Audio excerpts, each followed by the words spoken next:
वो बातें हमारे लिए बातें नहीं थी। मैंने कहा भी था प्रेस के अंदर, संकल्प पत्र हमारे लिए एक गीता के समान है। हम उसको भगवान की तरह पूजते हैं। ये मैंने आप लोगों को, जब हमने संकल्प पत्र की, हमारी कोर कमेटी थी विधानसभा चुनाव से पहले जब घोषणा हुई थी, तब कहा था हमारा उद्देश्य सुशासन,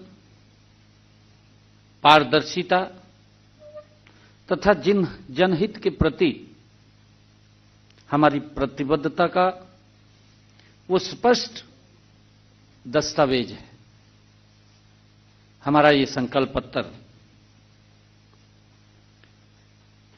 मित्रों, पूरा देश जानता है कि भाजपा सरकारों में कथनी और करनी में कोई अंतर दिखाई नहीं देता, कोई फर्क दिखाई नहीं देता।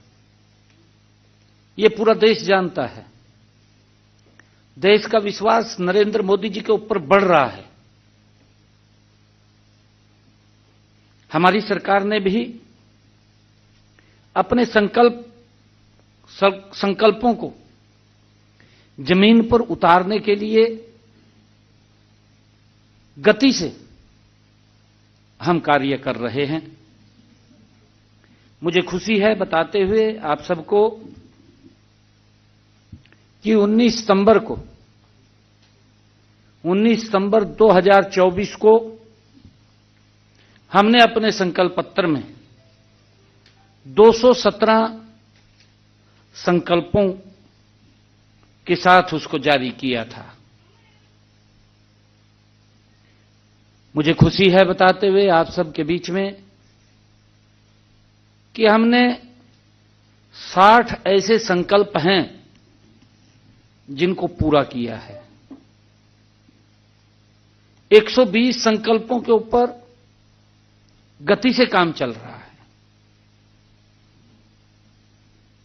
मित्रों, समय के अभाव के चलते मैं कुछ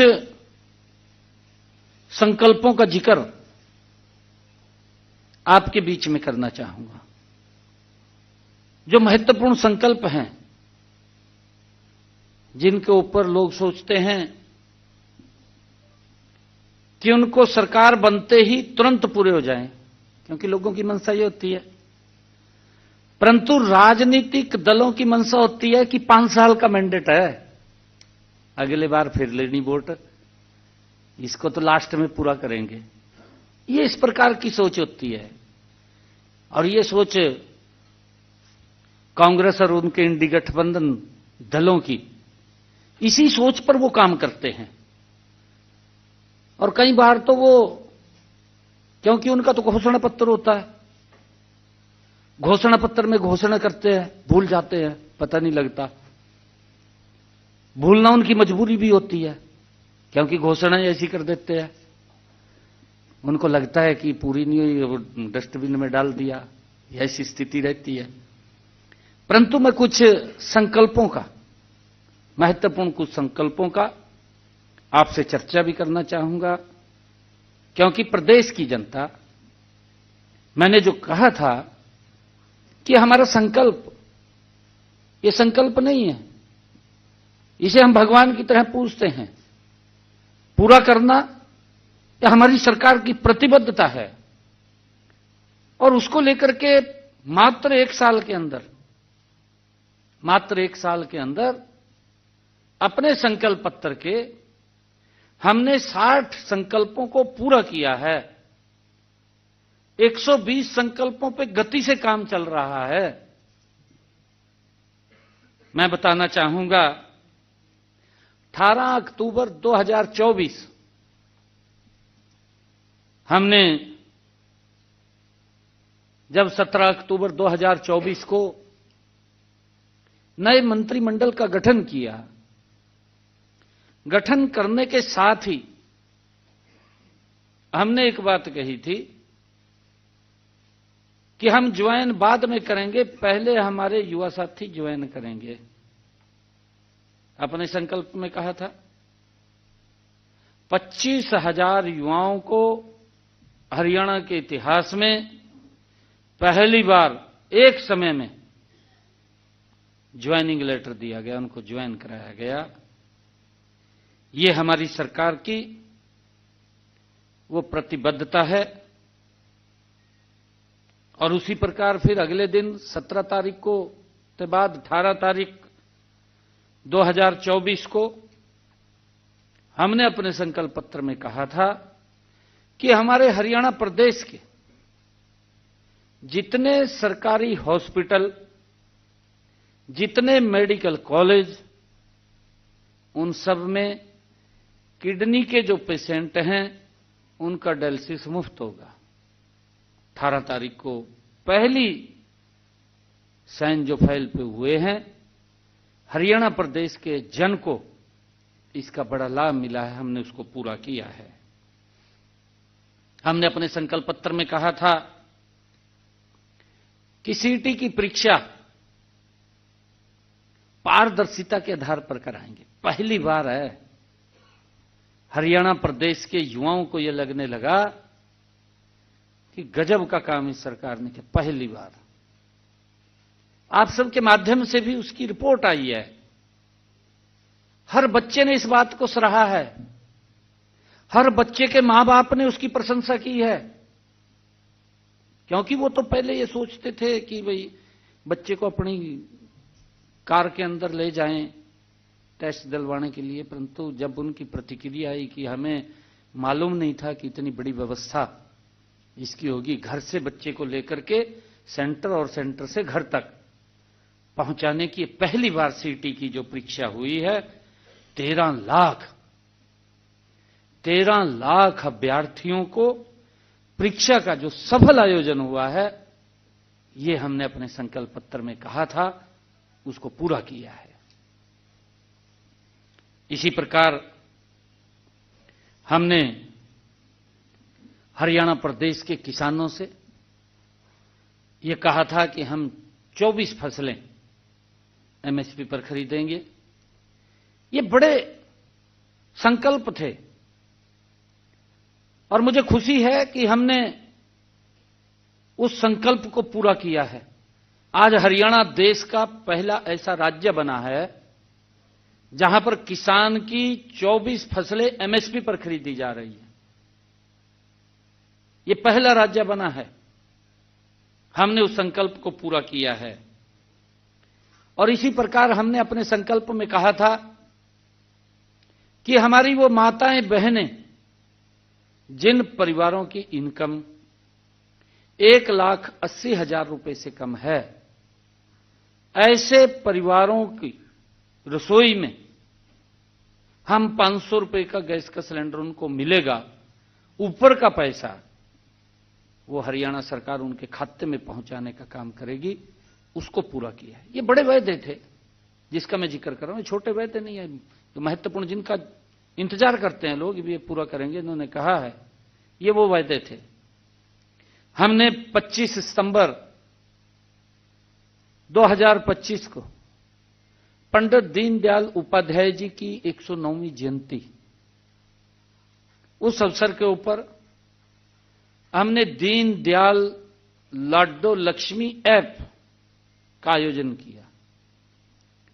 आप सब जानते भी हैं कि हमने पहले ही बजट में, जब मैंने पहला बजट 3.0 सरकार का और मेरी सरकार का ये दूसरे टर्म की सरकार का पहला बजट जब मैंने बतौर वित्त मंत्री प्रस्तुत किया, तो मैंने सबसे पहले बहनों के लिए 5,000 करोड़ रुपए का प्रावधान उस बजट में किया।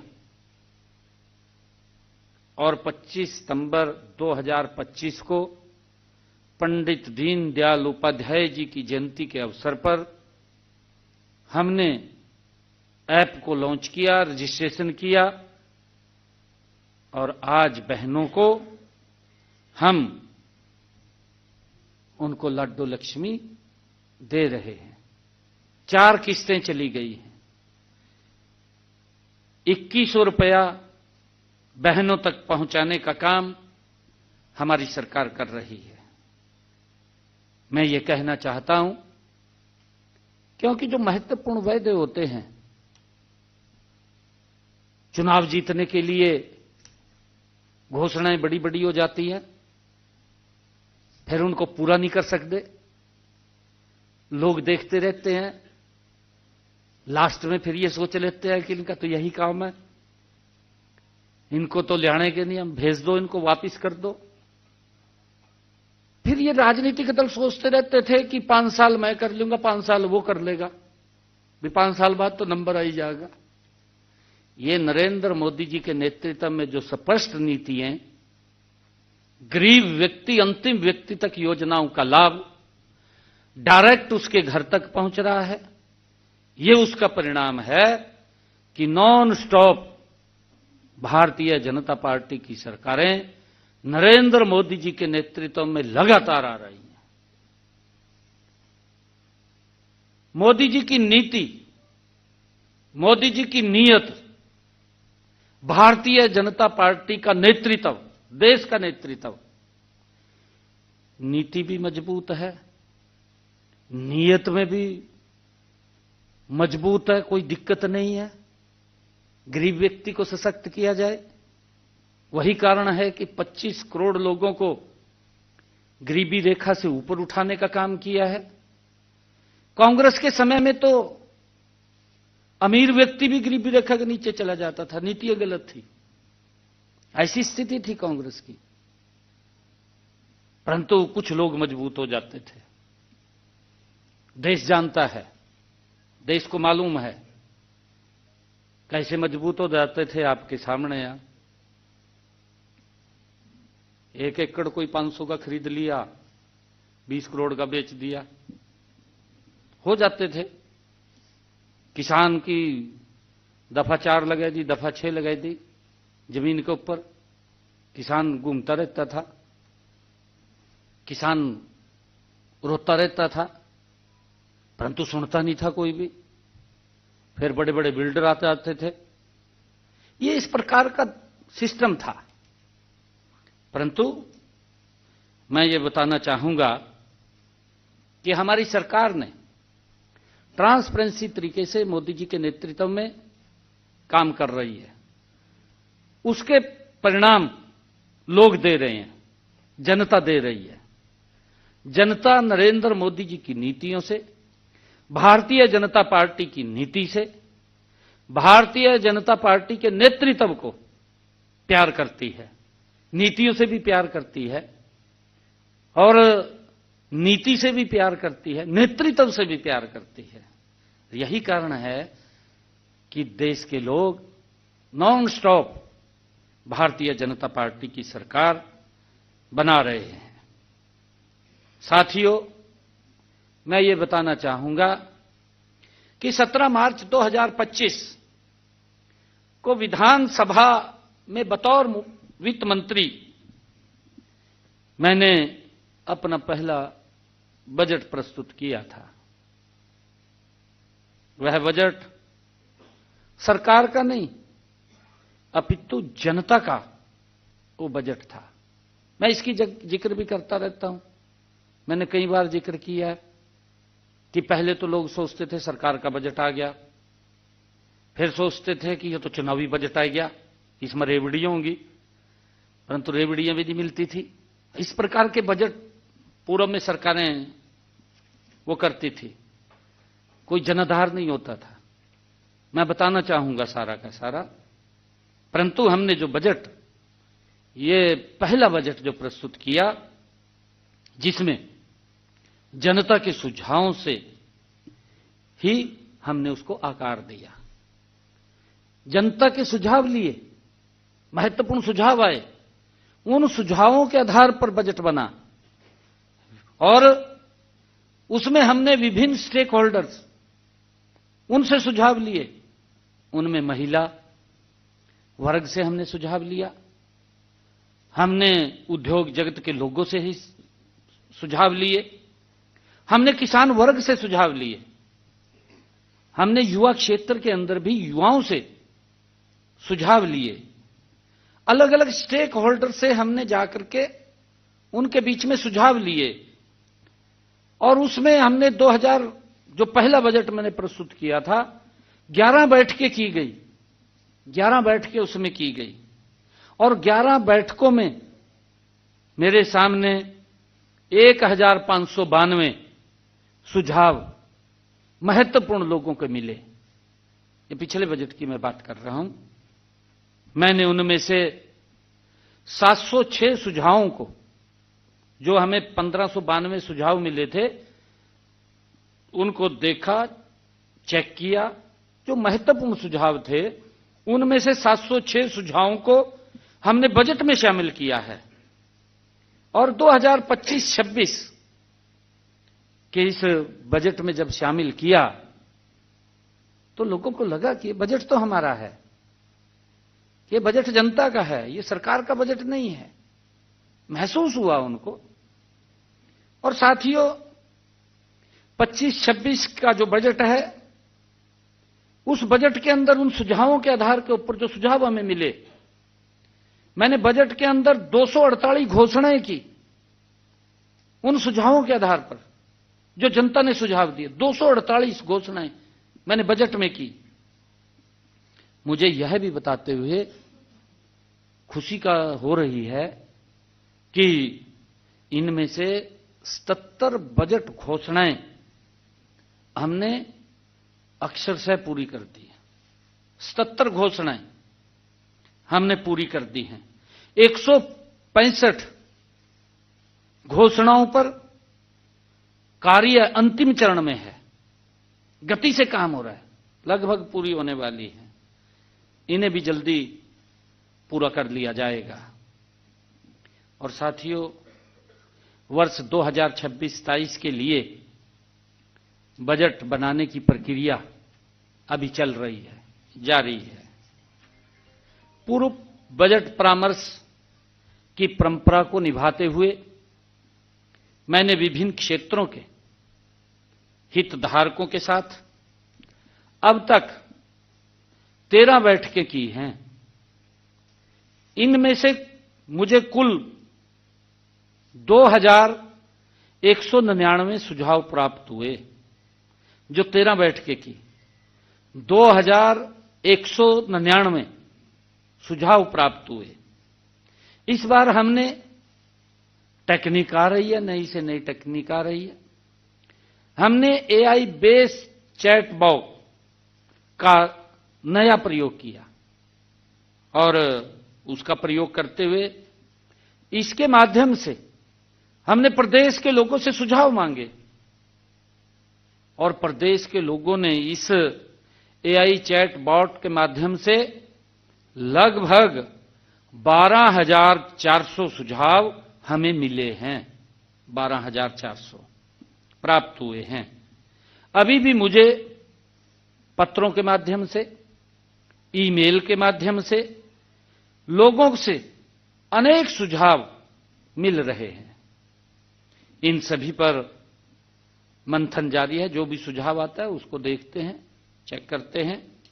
मैं आशा करता हूं कि इस बार कम से कम 4-5 हजार सुझावों को आगामी बजट 2026-27 में सम्मिलित किए जाएंगे, ऐसा मुझे अनुमान है, क्योंकि ये जनता के द्वारा दिए गए सुझाव हैं। मित्रों, मेरा हरियाणा की जनता से ये वायदा है कि आगामी बजट 2026-27 न केवल हरियाणा की लोगों की भावनाओं और जन आकांक्षाओं पर ये भली भांति पूरा करेगा, मुझे ऐसा विश्वास है। साथियों, ये बल्कि उनके परिवारों, गांव, शहरों, जिलों और समूचे हरियाणा के विकसित भविष्य के लिए ये एक मजबूत नींव का काम भी करेगा। इतने सारे सुझावों को शामिल करने से उन्हें यह साफ दिखेगा कि यह बजट मैंने सरकारी दफ्तर में बैठकर नहीं, बल्कि उन्होंने स्वयं हरियाणा के लोगों ने इसको गढ़ा है, बनाया है। उनको ऐसा महसूस होगा क्योंकि उन्होंने सुझाव दिए हैं, हरियाणा के लोगों के सुझाव इसके अंदर हैं। साथियों, बजट 2026-27 और उनके प्रावधानों को तो मैं 2 मार्च को ही विधानसभा में रखूंगा, क्योंकि जो उन्होंने सुझाव दिए हैं अभी उसके ऊपर काम चल रहा है। परंतु हरियाणा की अर्थव्यवस्था और राजकोष की स्थिति के बारे में आप सभी को मैं बताना चाहूंगा। साथियों, 29 जनवरी 2026 को योजना विभाग द्वारा जारी आंकड़ों के अनुसार राज्य का सकल घरेलू उत्पाद जीडीपी 2025-26 के अग्रिम अनुमानित आंकड़ों के अनुसार 13,67,769 करोड़ रुपए रही है, जबकि गत वर्ष के इन्हीं आंकड़ों के अनुसार वर्ष 24-25 में यह 12,13,951 करोड़ रुपए थी। ये आंकड़े दर्शाते हैं कि वर्ष 2025-26 में वर्ष 2024-25 के मुकाबले राज्य की जीडीपी ये 12.67% की दर से बढ़ी है।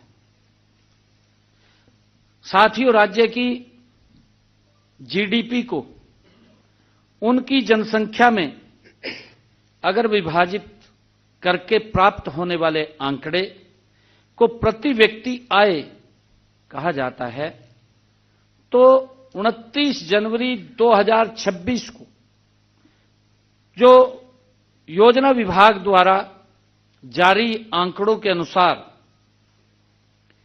2024-25 में राज्य की प्रति व्यक्ति आय ये 3,58,171 रुपए रही, जबकि राष्ट्रीय स्तर पर प्रति व्यक्ति आय 2,19,575 रुपए है।